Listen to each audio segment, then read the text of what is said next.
One reason it's very important to think about the future is because we are at a crossroads.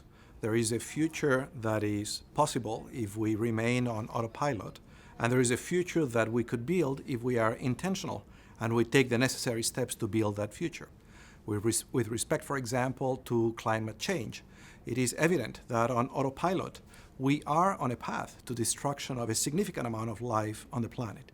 An intentional view of the future would ask, what is it that we need to do? What steps do we need to reinvent a way of life that ensures that we have a more sustainable way of life?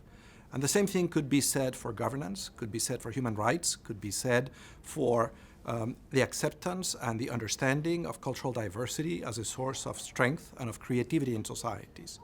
It is very important in thinking about the future and in thinking about the future that we want to build, a future that is more inclusive, a future where everyone belongs, a future in which individuals have the capacity to become architects of their own lives and the opportunities to collaborate with others in building societies that are inclusive, that are just, and that are sustainable. It's very important to think about education because there is no element of the future that does not involve human capabilities and human active choices with respect to making that future happen.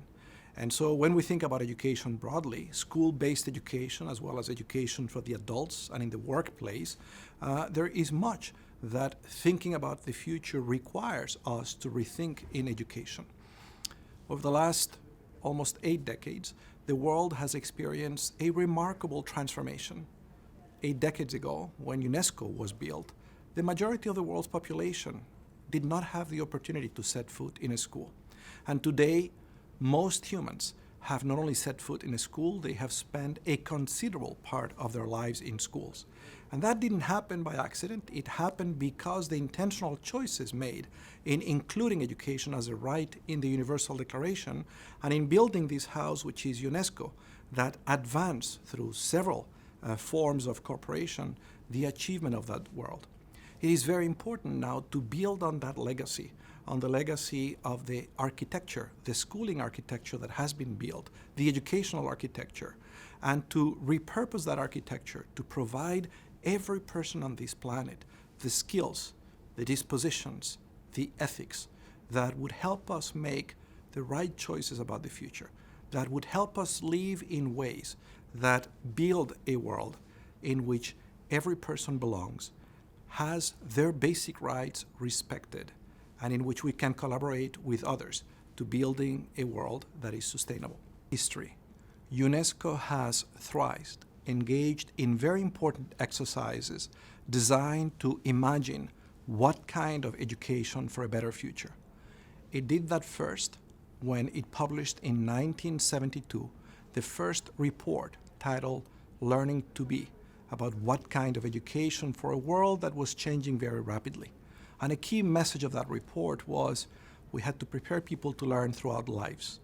UNESCO did that again, putting together a commission in 1992 that produced the report Learning the Treasure Within, which set forth the idea that we had to broaden the aims of the curriculum to help individuals develop a breadth of skills that would help them not only know and be able to use what they knew to solve problems, but that would help them get along with others, accept and value difference, that would help them create sustainable ways of relating to the environment. This time, UNESCO has again put together a commission that is working on the futures of education. And this commission has embraced a very transparent, open, and participatory process that invites your views into this exercise of thinking about possible futures for education to build a world that is more inclusive and that is more sustainable.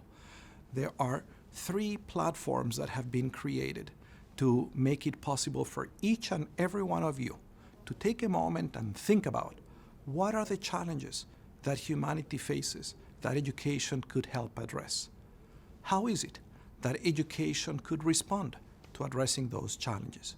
What are your views, your images, your expressions of what a more desirable future for education is?